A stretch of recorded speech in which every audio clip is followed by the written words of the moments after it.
So, ang ating pong, meron na ba tayong idea ng pag-aaralan natin? Kuya, bakit wala? About telephone, basta short block.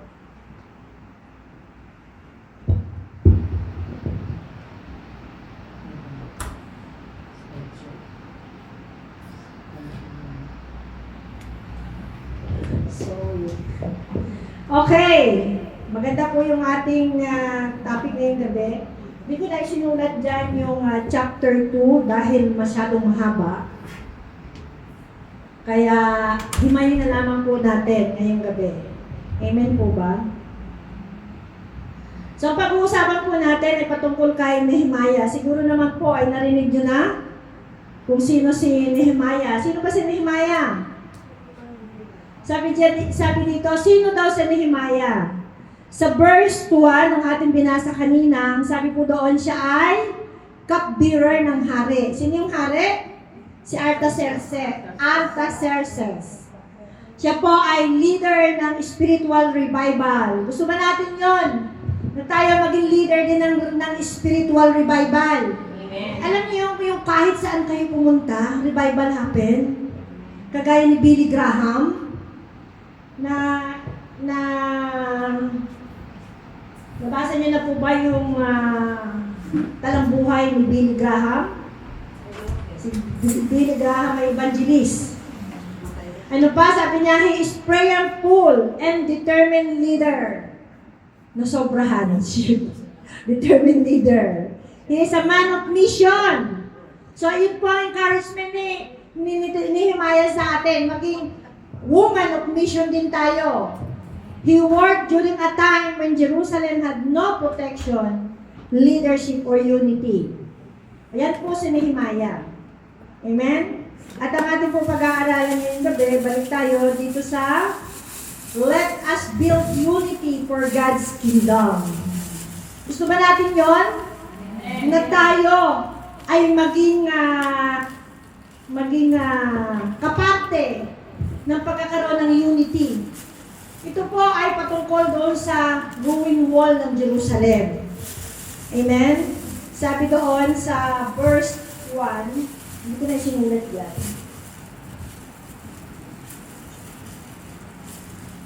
Sabi po sa verse 1 ng chapter 2, ng panahon niyon ako namamahala sa mga inumin ng hari isang araw ng buwan, ika-20 taon ng pagkahari ng Artaxerxes, binigyan ko siya ng kanyang inuming alak nung lamang niya ako nakitang malungkot. Tinanong niya ako, bakit ka nalulungkot?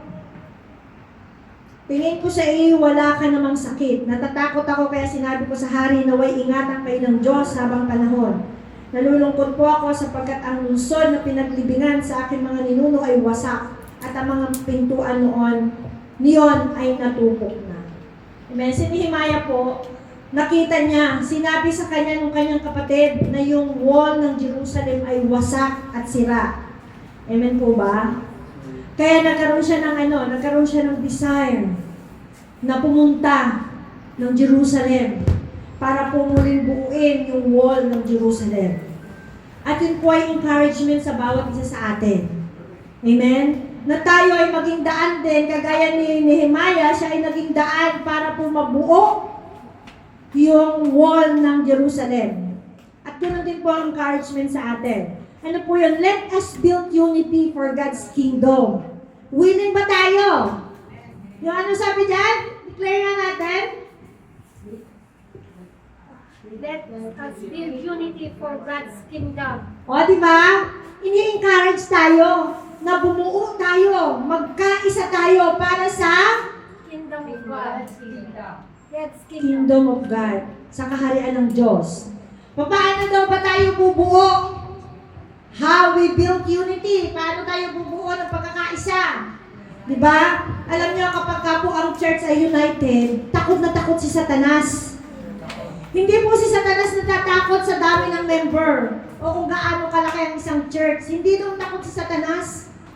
Si Satanas ay takot kapag po ang church ay united.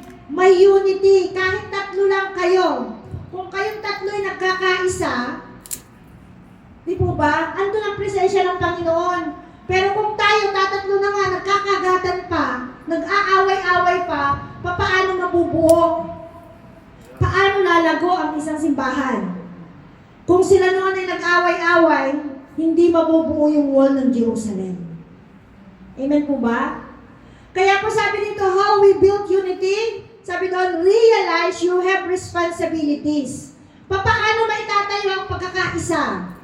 Hindi lamang po sa loob ng church, kahit sa mga community, kahit sa loob ng church natin, ng tahanan natin. Amen po ba? Kahit sa isang samahan, paano daw mabubuo? Kailangan daw maunawaan natin na meron tayong responsibilidad. Kailangan daw malaman po natin na meron tayong responsibilidad. Sabi niya rito, sabi ni Nehemiah, tinanong niya ako, bakit ka nalulungkot? Tingin ko sa iyo kuya na wala. Okay lang. Tinanong niya ako, bakit ka nalulungkot? Tingin ko sa iyo, wala ka namang sakit. Natakot ako, kaya sinabi ko sa hari, naway ingatan kayo ng Diyos habang panahon. Nalulungkot po ako sapagkat ang lungsod na pinaglibingan sa aking mga ninuno ay wasak at ang mga pintuan yon ay natupok ng apoy.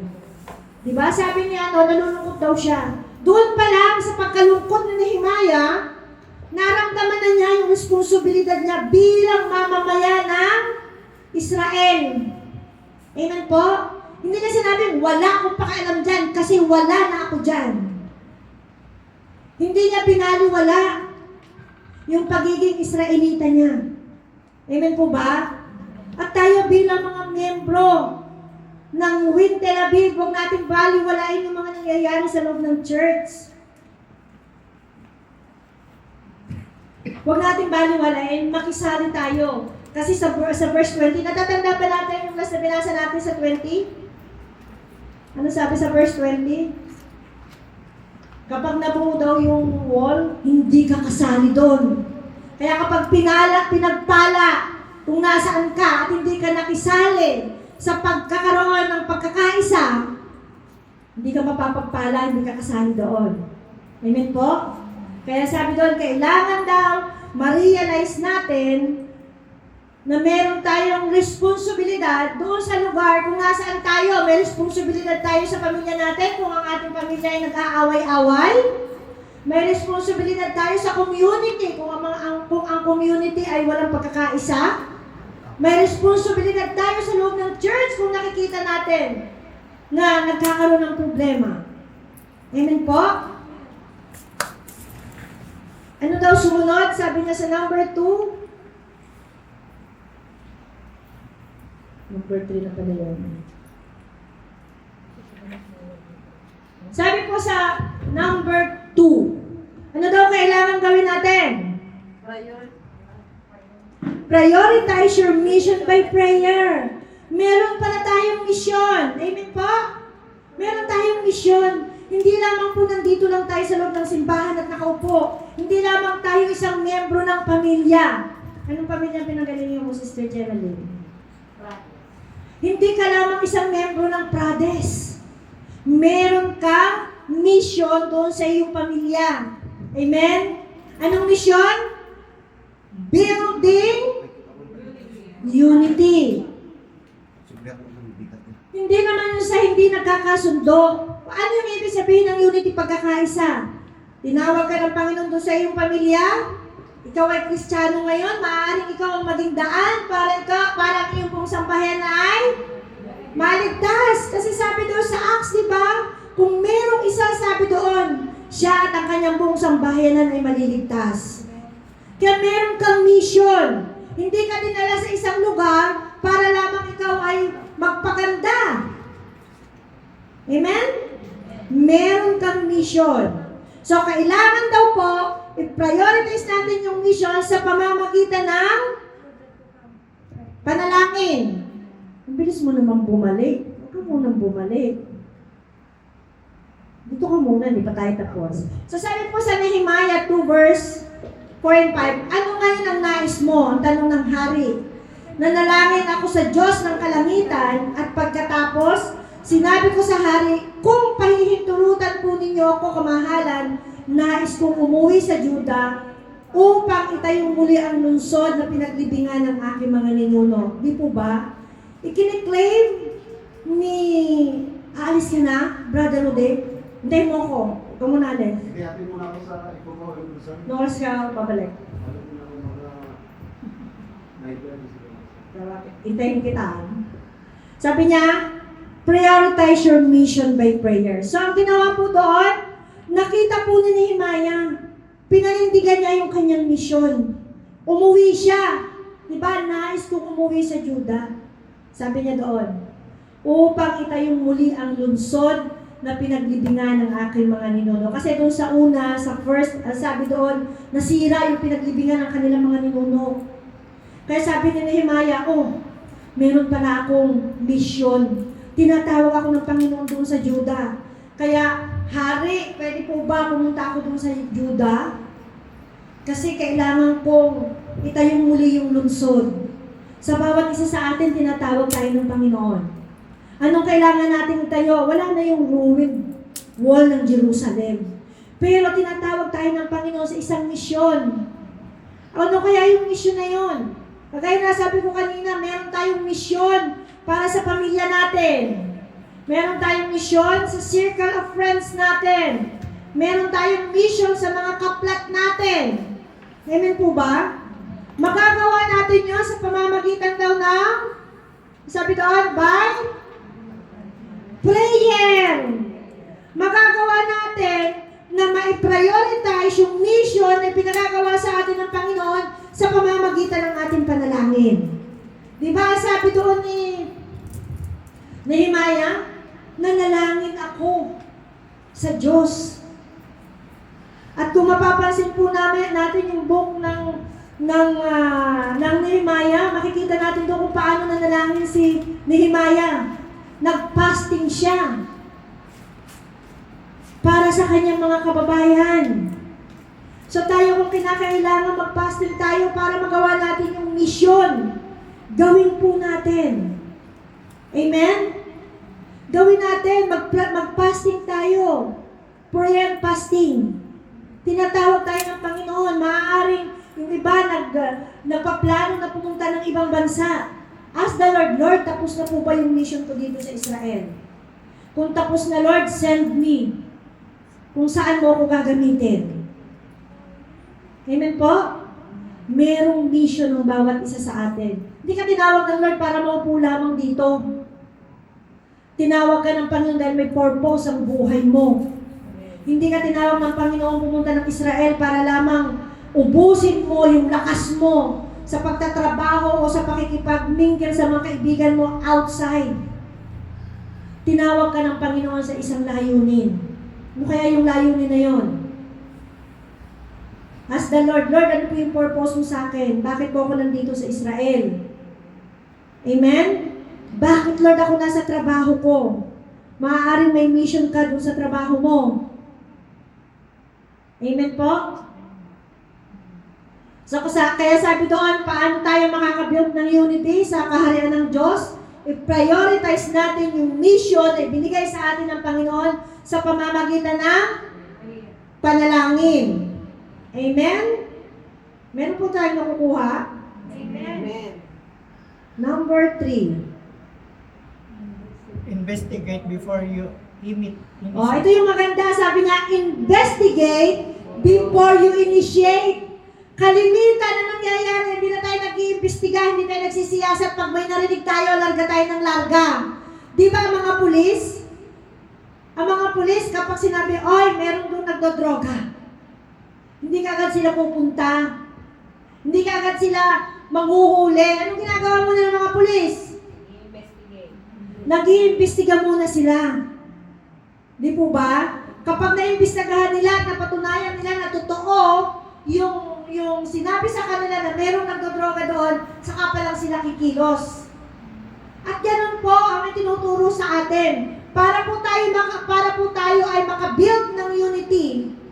Ang sabi doon, imbestigahan daw muna natin. Investigate before initiate. Ano ba? Bakit kailangan ng unity? Maaaring may kaguluhang nangyayari kung saan tayo pinadala ng Panginoon. Amen? Huwag natin isipin agad na kung may narinig kang kwento, ikukwento mo na kaagad sa iba without proof na totoo yung kwento na narinig mo. Amen? Yun ang nangyayari. Hindi lamang sa loob ng church, kundi kahit sa mga unbeliever, kaya lang uso yung chismis, marites. Kasi walang nangyayaring investigation. Pag may narinig sa isang tenga, nagmamadali na kaagad na magkwento. Amen? Walang katotohanan. Kaya nga tinawag na chismis kasi hindi totoo. Ano pa sabi doon sa Nehemiah 2 verse 13? Lumabas ako sa pintuan ng libis sa daan patungo sa bukal ng dragon hanggang pintuan papunta sa tapunan ng basura. Sinuri kong mabuti. O, di ba sabi doon? Ano daw ginagawa? Sinuring mabuti ni Nehemiah. Sabi niya, ang giba-gibang pader ng Jerusalem at ang mga nasunog nitong pintuan. Bakit kaya sinuri ni Nehemiah? Yung mga giba-gibang pader at yung mga nasunog nitong pintuan. Iniimbestigahan niya kung ano nangyari. Hindi lamang kwento-kwento na naruwing yung wall ng Jerusalem. Kundi meron siyang proof na talaga palang totoo, nagiba. Kasi baka mamaya, hindi pala totoo, tanungin siya ng hari. Ano, totoo ba? Totoo ba? Nasira-sira yung wall o baka naman gusto mo lang makatakas? Kasi yung pagiging kapbiran, hindi po madali. Kung may laso ng pagkain o inumin ng hari, yung kapbiran ang maunang mamatay. Amen po? Ganon kabigat yung trabaho ng mga kapbiran. Hindi madali. Kaya kailangan niyang suriin kung totoo yung mga bali-balita. Kaya anong ginawa? Investigate before initiate. Mag-imbestiga muna tayo. Kahit sa mga pamilya natin, kapag meron tayong narinig na kwento, imbestigahan muna natin mabuti kung totoo. Napakaraming mga mag-asawa ang nagkakahiwalay. Especially pag malalayo sa pamilya, di po ba? Kasi maraming mga chismis ang nakakarating sa atin. Yung asawa mo, ganito, ganyan. Naniniwala ka agad tayo. Without investigation. Dapat, imbestigahan natin mabuti. Meron akong nakausap na isang kapatiran natin na sabi niya, kwento siya ng kwento sa akin ang ginagawa ng kanyang asawa. Ngayon uuwi siya. Sabi ko sa kanya, huwag mo sabihin sa asawa mo na uuwi ka. Para mapatunayan mo kung totoo yung sinasabi sa'yo para magkaroon ka ng peace of mind. Di po ba? Ikaw mismo humuli sa asawa mo, huwag kang makinig sa sabi-sabi. Sabi ko sa kanya, kapag ka hindi ka nasabi na uuwi ka, mabubulaga siya, malalaman mo yung totoo. Di ba? Surprise! Alam mo yung totoo, hindi kayo mag-aaway na mag-asawa. Pagkatapos nandun ka na, saka mo palang malalaman. Natural yung asawa mo matalino. Siyempre habang nasa Pilipinas ka, matino. Di ba? Kung inimbestigahan mo muna. Maraming chismis, marami ka nang narinig, marami ka nang naipon na mga katunayan na nang bababay ang asawa mo. Ay di umuwi ka nang walang pasabi para ikaw mismo ang makahuli. 30 days muna sa tabi. Amen? Di ba? Tsaka muna. Kasi kung puro chismis, mag-aaway kayo hanggang mauwi sa hiwalayan. Nasabi ng asawa mo, pakadagdag mo! Di ba? Nagal ka! Kasi nagagal sa nagdagdag. Wala namang proof. So ikaw mismo, mag-imbestiga. Number 4. Ano daw number 4? Paano mabubuo ang unity sa kahalan ng Diyos? Sa pag-ibig and forgiving others sa Lord.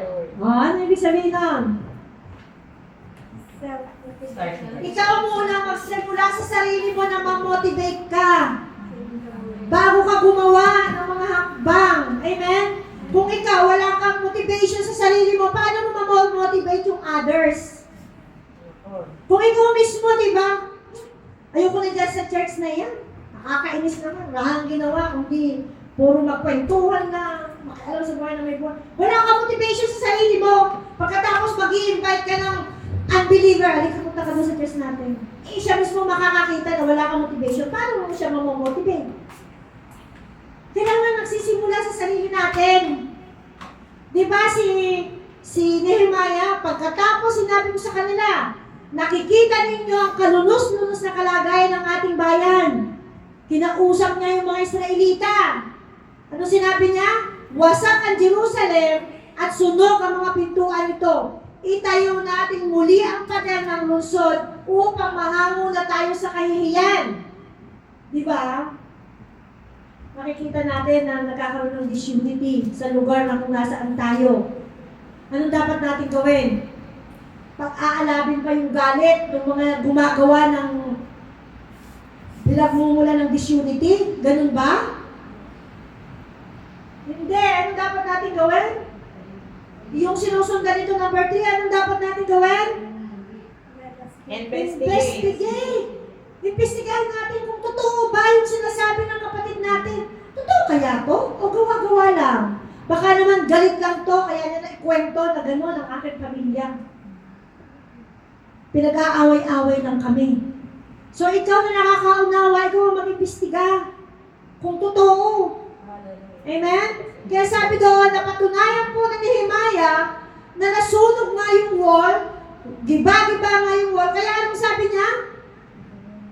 Itayo na nating muli ang pader ng lungsod upang mahango tayo sa kahihiyan. Di ba kapag ka nagkakaroon ng disunity sa pamilya natin, sa church natin, sa mga kaibigan natin, sa circle of friends natin, kahihiyan yun. Saan nagsimula ang disunity? Sa mga kwentong walang katuturan. Amen?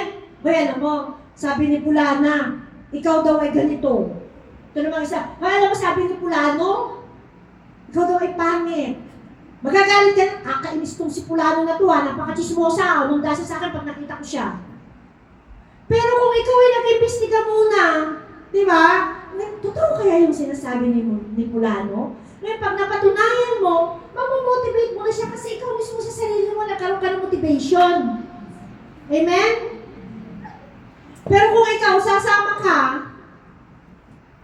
hindi ka na nag-initiate ng investigasyon, ay totoo. Sabi ni Pulana, pangit ka totoo, pangit ka talaga. Di ba?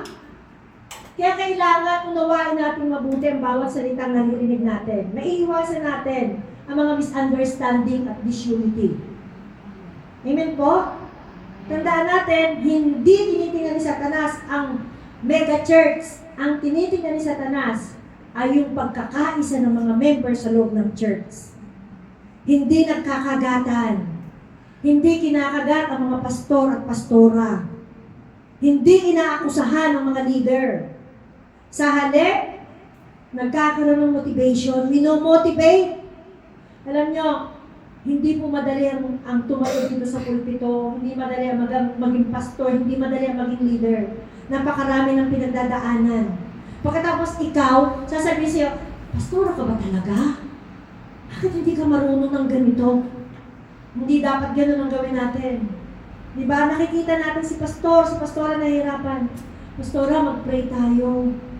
Kasi, huwag mo na sabihin kay pastora, may narinig kang ganito, pastora, mag-pray tayo. O kaya ikaw na lang.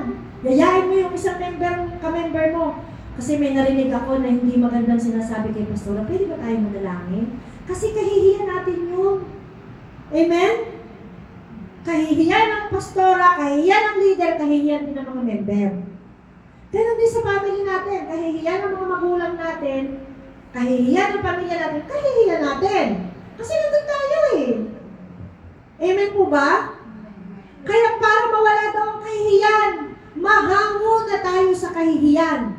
Di po ba? Ipagtanggol natin ang ating pangalan. Amen po ba? Amen. Di ba? Prades, family, inakusahan, magnanakaw. Ako ngayon, narinig ko. Sabi ni yung preaching ni Pastora, kailangan ako mismo, ako mauna magkaroon ng motivation to investigate kung totoo bang sinasabi nila. Hindi ko po pwede sabihin, hindi kami magnanakaw. Then maybe one member of our family, ganun ang ginagawa, di ba? So ano dapat natin gawin? Mag-imbestiga tayo. Hindi tayo kagad susugod. So, kapag ginawa natin yun, na nag-imbestiga muna tayo, namomotivate natin ang sarili natin na hindi tayo naniniwala sa mga sabi-sabi. Kapag nagawa natin yun, makakapag-motivate na tayo. Mamamotivate natin yung pamilya natin. Huwag kang mag-alala. Diba, sabi niya doon, itayo natin muli ang pamilyang ito. Dahil hindi naman totoo ang mga bintang sa atin. O di ngayon, yung member mo ng pamilya, di ba? Nakakaroon din ng motivation. Hindi ka agad yung daldal ng daldal. Sugod ng sugod nang hindi naka-ready. Ang bawat sundalo po ay laging naka-ready. Amen. Kaya maging kagaya tayo ng sundalo. Sabi niya, at sinabi ko sa kanila kung paano ako pinagpala ng Diyos at kung ano ang sinabi sa akin ng hari, gayon simulan na natin ang pagtatayo, ang sagot nila. Kaya naghanda nga sila upang simulan ng gawain. Diba? Nagkaroon ng motivation si Nehemiah dahil doon sa hari. Doon nagsimula yung kanyang motivation. Pinayagan siya ng hari, naging mabait sa kanyang hari. Amen? Kaya nagkaroon siya ng lakas ng loob na tumayo at muling itayo yung wall. Malapit na tayo matapos. 5 na tayo. O, 5 lang yan. Ano susunod? Ano ibig sabihin ng paralysis? Paralysis, discouragement. Analysis is yung pagpaparalyze. Hindi ko na sinulat na. Sabi niya rito, paralysis of discouragement. Ano ibig sabihin noon?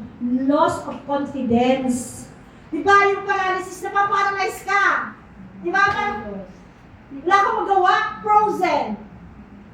Nakaano ka lang, wala kang magawa. Why?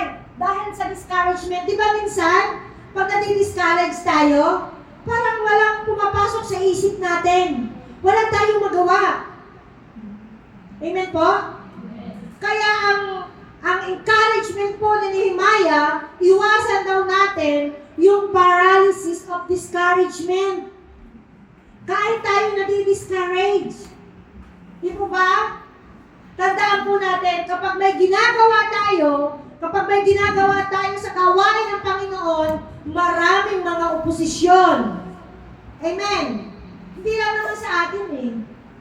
Kung mapapansin natin, sa gobyerno, yun na lang gobyerno natin. Kapag may ginagawa, ang isang miyembro ng mataas na opisyal ng gobyerno, may mga oposisyon. Di po ba? Ay, magnanakaw yan. Kaya yan namimigay. Yung ninakaw nila na yan sa flood control, gagamitin yan doon sa eleksyon. May mga oposisyon. At tayo, alam naman natin sa sarili natin kung totoo kung hindi. Amen po ba? So, huwag tayo ma-discourage. Sabi niya, iwasan natin yung paralysis of discouragement. Kasi yung pong mga discouragement na yan, yun ang nagbibigay sa atin para ma-paralyze tayo. Para ma-frozen tayo, para hindi tayo makakilos. Di ba pagka-discourage tayo, nadi-discourage tayo, wala tayong magawa. Kahit yung utak natin, hindi gumagana. Amen po ba? May mga bagay tayong gustong gawin, hindi natin magawa. Kasi wala pumapasok sa utak natin. Kung minsan, pag gumagawa ko ng preaching, Thursday na ng gabi. Kasi wala pumapasok sa utak ko. Ang dami ko nang naisulat, pero hindi nagre-rema sa puso ko. Kaya sabi ko, okay, ano muna ako? Rest muna, rest. Diba? Kasi may mga discouragement. Lalo na po kapag may naririnig ka na sasabihin ng mga kapatiran, ganito, ganyan, nakaka-discourage, diba? Hindi naman natin maiiwasan yun eh. Normal lang yun na may mga maririnig tayo ng mga negative word, di po ba? Pero ang encouragement ni Nehemiah ay iwasan daw natin yun na maparalyze tayo dahil sa discouragement. Amen? Ano para po ang ibig sabihin ng paralysis of discouragement? Sabi niya, effectively freeze your ability to act. Napipress ba yung ability natin na kumilos? Kasi nga, di ba, pag discourage ka, nawawalan ka ng gana. Meron ka malaking project, ito yung gagawin ko dun sa church.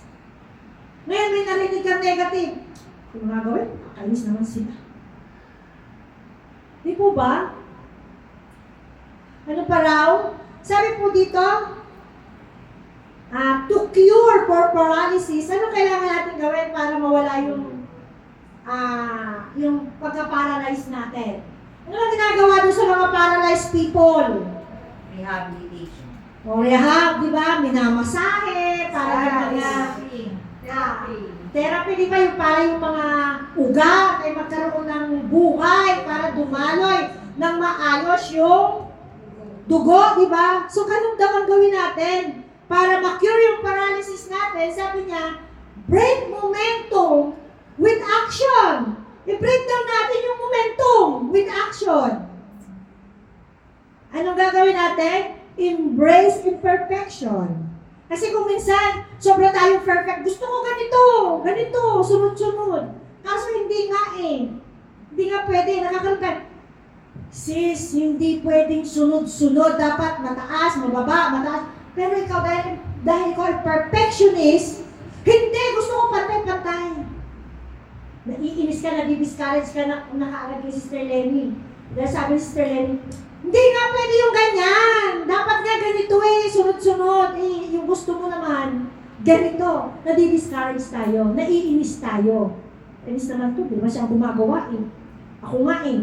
Bakit nakikialam? So, iwasan daw natin yon. Kailangan daw natin i-embrace yung imperfection. Amen? Alam mo kapag binabigyan natin, Sister Lenny, ano yung masasabi mo? Ikaw, nagsabi ka ng ganito, pero sa isip mo, hindi nga ganun eh. Hindi nga ganun. Pero yung kanyang suggestion, i-embrace mo na lang para hindi ka ma-discourage. Sige, subukan natin kung makakabuti ba yung suggestion mo. Diba? Sa pamilya natin, ganun eh, nagtatalo-talo. Kahit dito sa loob ng church, nagtatalo-talo dahil meron tayong mga sariling, mga kagustuhan. Di ba? Hindi nga maganda yung sayaw mo. Ganito ang step. Gusto mo perfect. Natatanda ko nung kami ay, nung anniversary natin, last year, kasala ako sa sayaw. Ang problema, hindi ako marunong sumayaw. May nagsabi sa akin, di naman ganyan, di naman ako sasali. Di naman sasali talaga. Sino may kasalanan? Hindi yung nagsalita. Hindi yung nag-discourage sa akin, kundi ako mismo. Bakit ka na-discourage sa sinabi niya? Di ba? Di ka pa nga nag-practice eh. Di mo pa nga nakita yung step, na-discourage ka na kagad. Marunong akong gumamit ng bass. Nag-practice kami, kumanta kami.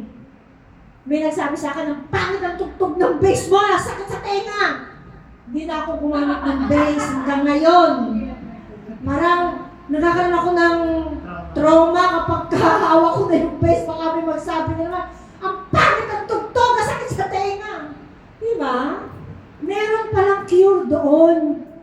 Dapat pala daw, ay i-embrace natin yung imperfection ng kapwa natin. Kasi, perfectionist siya eh. So, kailangan sabihin, sorry sis ha, kasi baguhan pa lang ako, nag-aaral pa lang ako, pero pwede ba try ulit natin? Baka hindi na masakit sa tenga. Diba? Nasa sa atin yun sa pagtanggap natin ng pagkukurek. Amen? Kaya lang kung minsan na-traumatize. Sabihin, I stand corrected. Diba? Napaparalyze tayo. Amen? Ano pa raw? Sabi niya, para daw ma-cure yung paralysis natin, remember that imperfection result are better than no result. Totoo, di ba? Yung pagiging imperfect natin, ang result is better than no result. Mabuti lang imperfect ka kaysa wala kang ginawa. Amen? Amen. Dapat tumatayo na ako dito, nagbe-base na ako. Na-paralyze ako ng discouragement. Start tomorrow. Hindi po ba yung tuwing hahawak ako parang, tama ba yung no? Tama ba yung pagtutog ko? Hindi po ba? Sabi nila, lagi nila akong tinatawanan. Pastor, huwag kang kakanta. Eh, tinawag nga akong mag-lead ng worship doon sa convergent worship eh.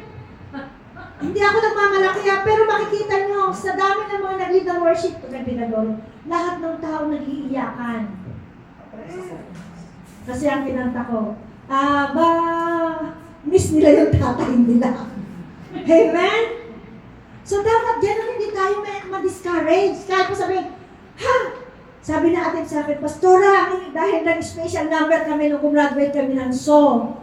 Ngayon, bawat isa ay may kanya-kanyang linya na kakantahin.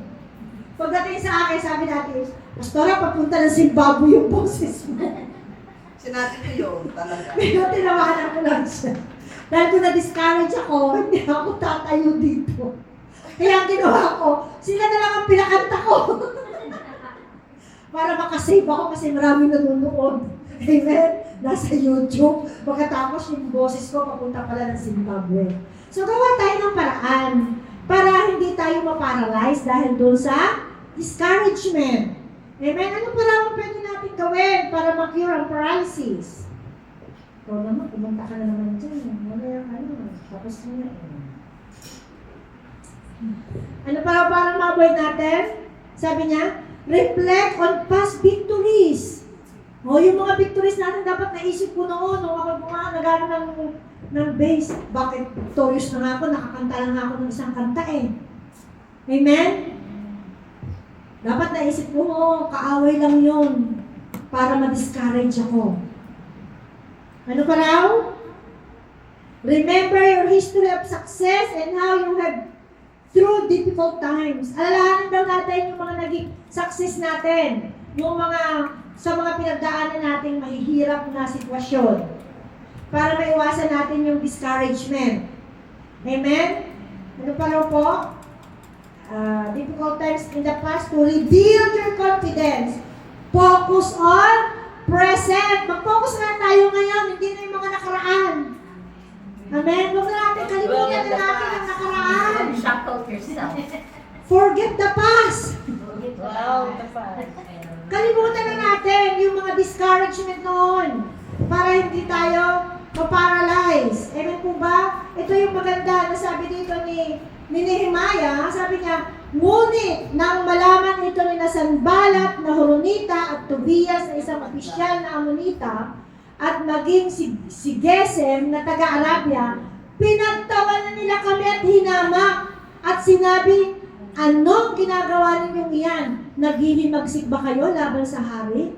Tandaan natin, kapag meron tayong na-achieve sa gawain ng Panginoon, pag meron tayong na-achieve sa ating mga pamilya, pag may na-achieve tayo sa mission na binigay sa atin ng Panginoon, palaging merong oposisyon.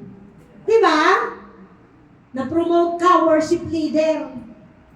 Sabi siya, bakit ka naman na-promote? Bagong-bago ka lang. Lagi may oposisyon. Kaya dapat matigas ang ating loob, ang ating dibdib sa mga naririnig natin. Hindi siya yun. Amen po? Hindi siya yung nagsasalita. Dinidiscourage lang ako para hindi ako makapagpatuloy. Pwede naman ako mag-aral kahit pangit ang boses ko.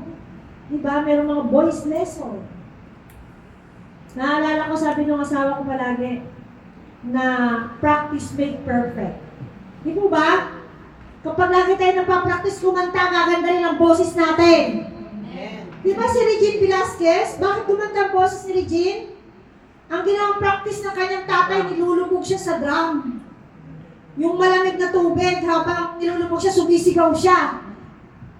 At doon sa loob ng banyo, nagpa-practice kumanta. Di ba sarado yun? Maririnig mo yung boses mo. Amen? At ito po yung maganda sa 20. Kung hindi tayo mag-build ng unity para sa kaharian ng Diyos, doon sa pamilya natin, sa community natin, sa church, ito raw, sabi ni Nehemiah, pagtatagumpayin kami ng Diyos ng kalangitan at kami na kanyang mga lingkod ay magsisimula ng magtayo. Ngunit, kayo'y walang bahagi, karapatan o alaalaman sa Jerusalem. Gusto mo natin yon? Na dahil sa discouragement, dahil na-paralyze tayo, wala tayong magiging bahagi doon sa itinatayo na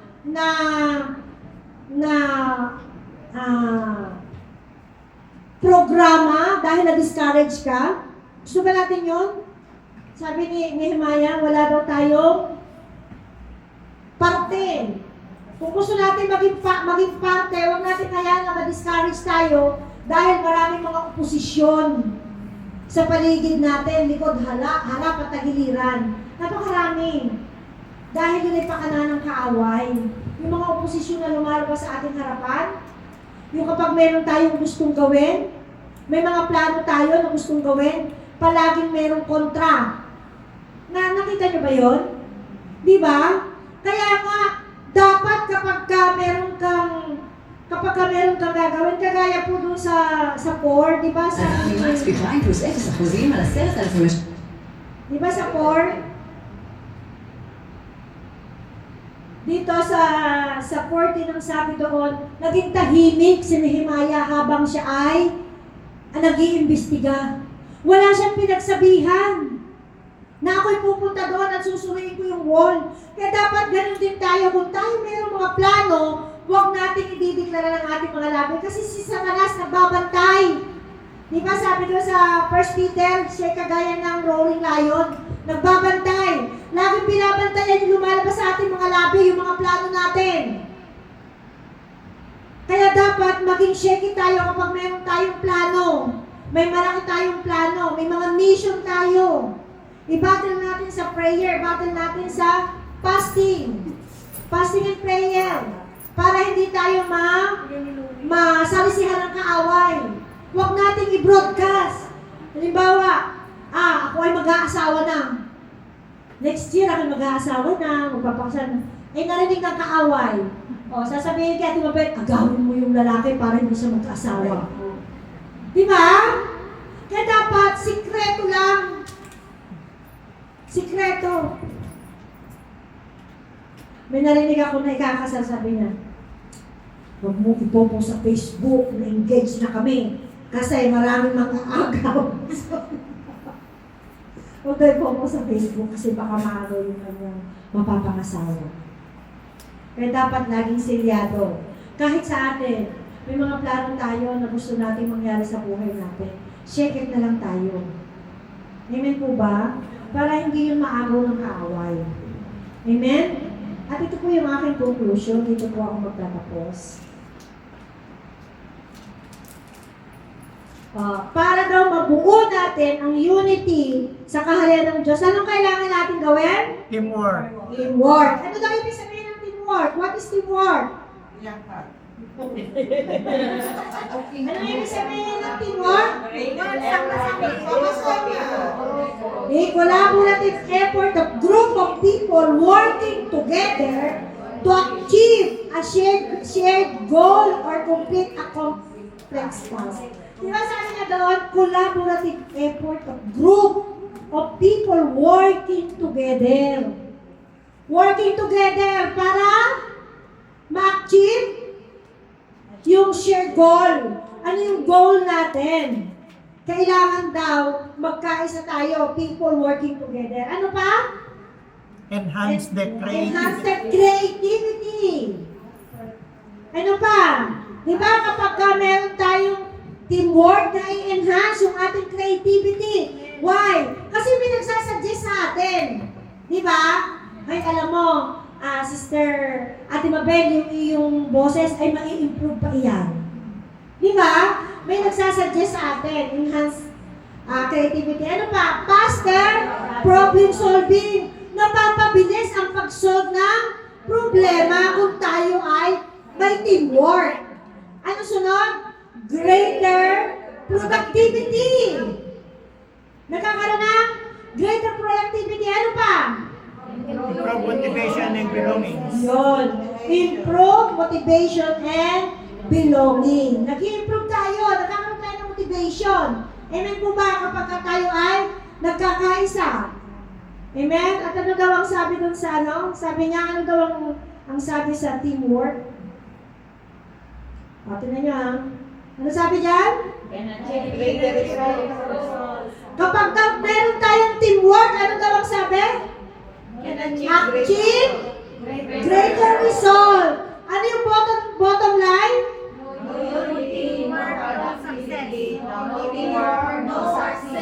Tama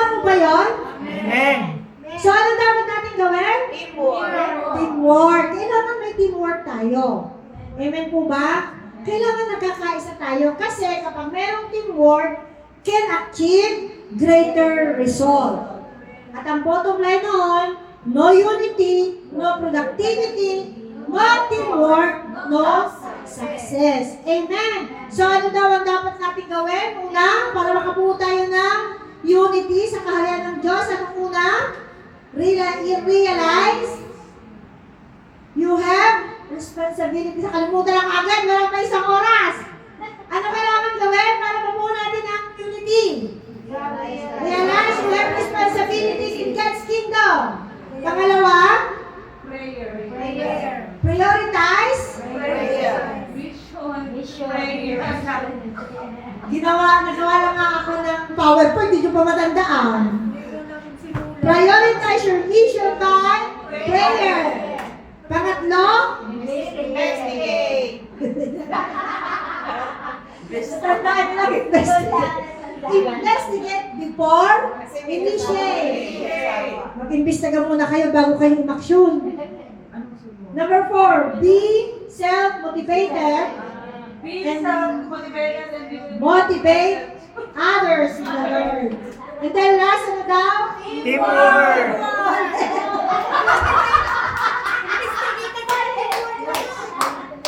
Unang malinawin ito, avoid paralysis. Conclusion yung teamwork. Science pala yung Lord, grade 1 po ito. Conclusion ng teamwork.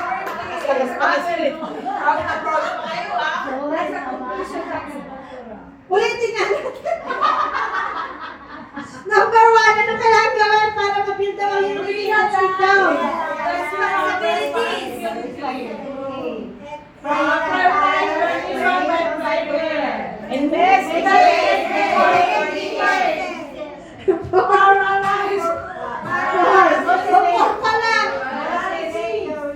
self.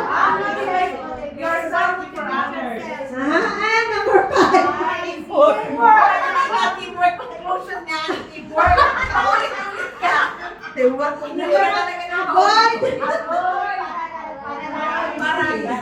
Avoid paralysis of discouragement. At ang bottom line natin, teamwork. No unity, no productivity, no teamwork, no success. Wala pang isang oras, wala pang 30 minutes. Makalimutan na. Meron na to lang po ba tayong gagawin? So, ano dapat natin gawin?